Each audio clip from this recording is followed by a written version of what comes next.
Hi, welcome to The Mill. It's a podcast brought to you by Mill & Co. We're an advertising collective specializing in strategy, creative ideation, and execution. I'm your host, Rachel Ballatori, the founder and CEO of Mill & Co.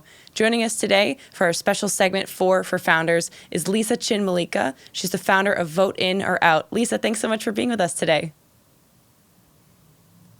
Thanks for having me. Of course. For those watching, Lisa is the co-founder of Vote In or Out. They are a voter research platform where users state what they support or oppose. Their research-backed statements hope to help inform voters in the future, something that's very important to us, functioning as a singular hub for research around candidates, which is just a brilliant idea, Lisa. Congratulations on all your success. Thank you. Thank you. Yeah, of course. So let's jump right in. What motivates you to be successful?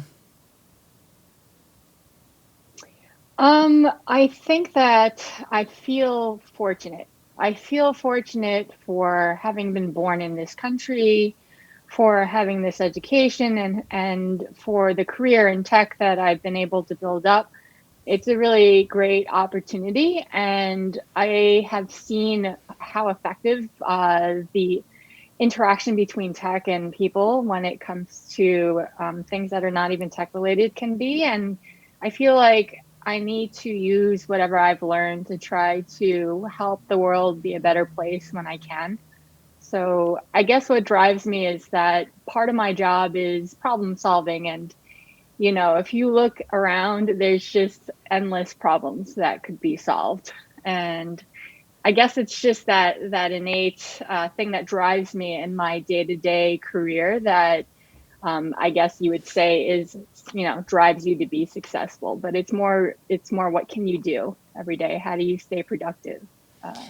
But yeah. I love that. I mean, I think your business, your platform is definitely built on it's a solution to a very obvious challenge and issue, and it's amazing. What made you take the leap into starting Vote In or Out? Well, it turns out that I went to school with someone, and the day of the Parkland massacre, I got a phone call from someone that I haven't heard from in 20 years. And she asked me where our mutual friend had moved to, and I wasn't sure, and I tried to text her, and it turned out that her daughter was in the classroom when it started. And the events of that day, she got moved graciously across the hall where she still had to hear everything, but she had a best friend in the locked in that classroom that didn't make it. And it was just a really horrifying, I almost I am a user experience designer. So partially when I see bad news, part of my job is to kind of internalize what's happening to all the different players that this happens to, and to have someone someone that you grew up with have to go through this with their children. That was the thing that made me think that this is a problem that is worth solving if I can put some time to it.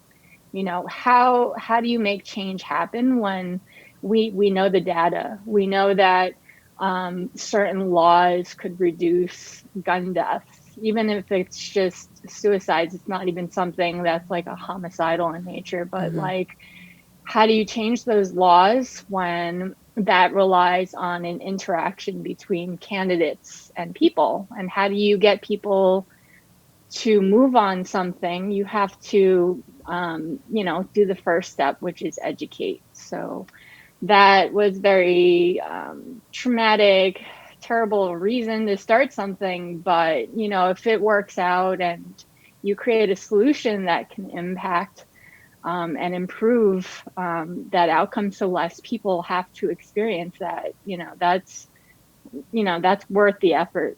That's what I would say. Yeah, absolutely.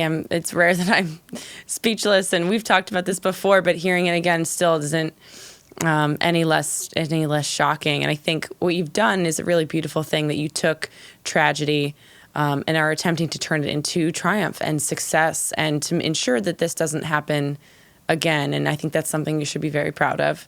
Thank you. What are some challenges that you faced as a founder, as a co-founder, and what have you done to overcome them?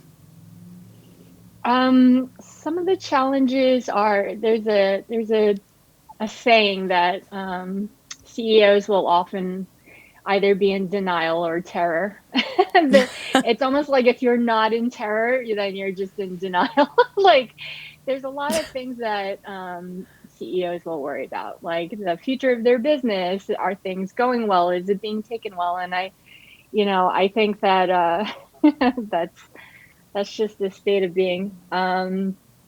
The advice that I would say, some of the challenges, sorry, some of the challenges that we came across was we needed funding. It's like in my normal job, I can design anything, but I need a engineering team behind me to make it real. And engineering was a huge cost. So in New York, I found we were getting quoted anywhere from 300,000 to 500,000. And it's like, I can give up my time, but I didn't have money to do that. And now I was kind of presented with this, well, you just have to raise venture capital.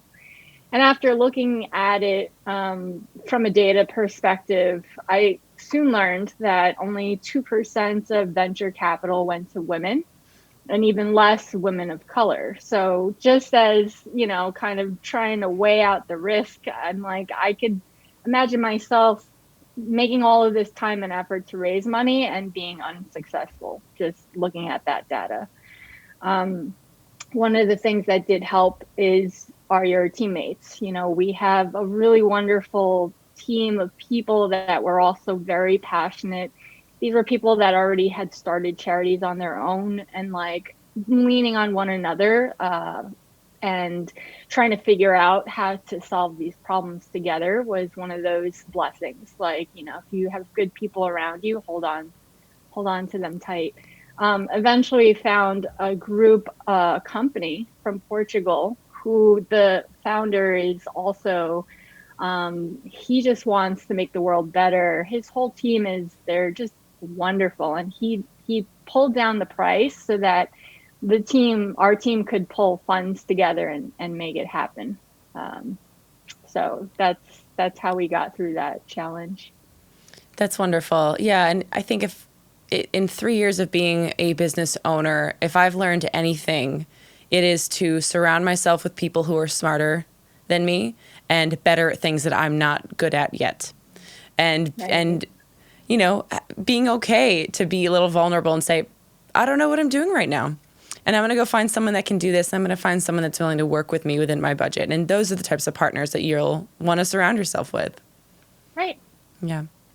So Lisa, last question. If you were to look back at yourself before starting Vote In or Out, or to anyone else that's looking to start their own business, what advice would you give to them? I would say this is probably my third project now. And one of the things that I've learned is they say experience is the best teacher. You don't have to have that experience yourself. You could read books. So before starting this venture, I read Hatching Twitter, which is the story about how Jack got to where he is now. And there's a lot of things that I've learned. The biggest thing I would say is focus on that product that you're looking to push. Try to do that minimum viable with the least amount of complication possible. Like even I would wait on the structuring of your team because you don't know who's going to be there or come in like 6 months later. It's better to do all these things when you have to, if you can.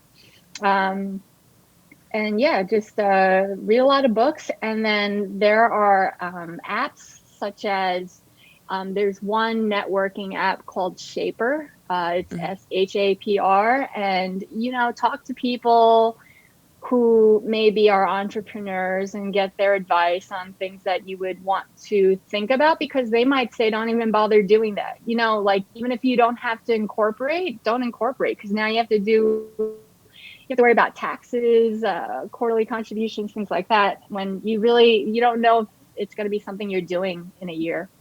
from now. So I would say, just focus on that idea you have and see if you can prove like if it's something worth pursuing before doing anything unnecessary. Absolutely. And I think it's proof of concept is important.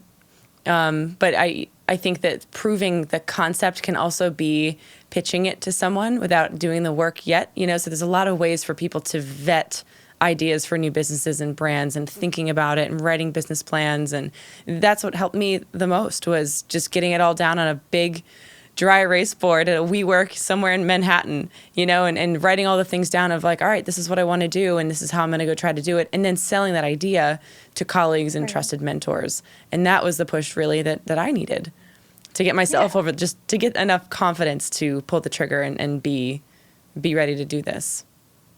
Right. Yeah. Well, Lisa, thank you so much for joining us. It's so good to see you again. I appreciate all of your wonderful insights. To learn more about Lisa or Vote In or Out, please check her out online. For more amazing content from us and The Mill, we are on LinkedIn, Facebook, and Instagram. Until next time, thanks, Lisa. Thank you.